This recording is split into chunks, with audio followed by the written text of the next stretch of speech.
we were able to recover around 90% of the animals which were earlier stolen.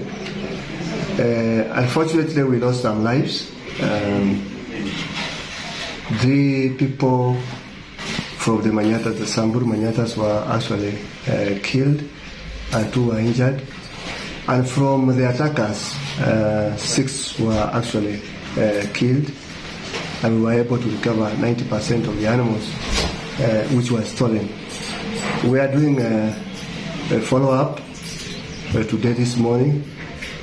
A team has been sent out just to mop up the remaining raiders who actually did that attack last night, and trace the animals which are still have not been traced. As I've said, like 10% of the animals which were not recovered.